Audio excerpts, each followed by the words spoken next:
PV. അൻവറിന്റെ പരാതികളിൽ ADGP MR Ajith കുമാറിന്റെ മൊഴിയെടുത്തു. പോലീസ് ആസ്ഥാനത്തേക്ക് വിളിച്ചു വരുത്തി DGPയാണ് 4 മണിക്കൂറോളം മൊഴി രേഖപ്പെടുത്തിയത്. ADGPക്കെതിരായ സാമ്പത്തിക ആരോപണങ്ങൾ വിജിലൻസ് അന്വേഷിക്കണമെന്ന് DGP മുഖ്യമന്ത്രിക്ക് റിപ്പോർട്ട് നൽകി.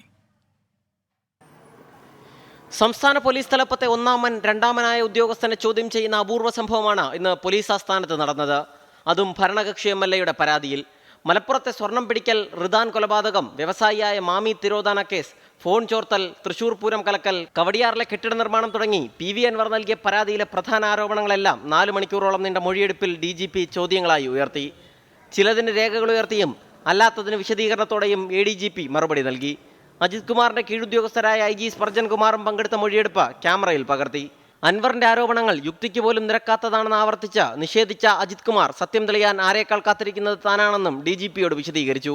ADGPയുടെ മറുപടിയും ഇതുവരെ ശേഖരിച്ച തെളിവുകളും വിലയിരുത്തി അടുത്ത ആഴ്ചയോടെ DGP റിപ്പോർട്ട് നൽകും.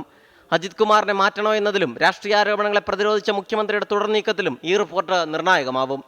തിരുവനന്തപുരത്തെത്തിയ പി.വി. അൻവർ ഇന്ന് പോലീസ് മേധാവിയെ കണ്ടു. DGP ചില കാര്യങ്ങൾ ചോദിച്ചറിഞ്ഞെന്നും അജിത് കുമാർ ADGPയായി തുടരുന്നത് അന്വേഷണത്തിന് പ്രതിസന്ധിയാണെന്നും പി.വി. അൻവർ. പുതുതായി 1-2 കാര്യങ്ങൾ കൂടി ശ്രദ്ധയിൽപ്പെട്ടിട്ടുണ്ട്.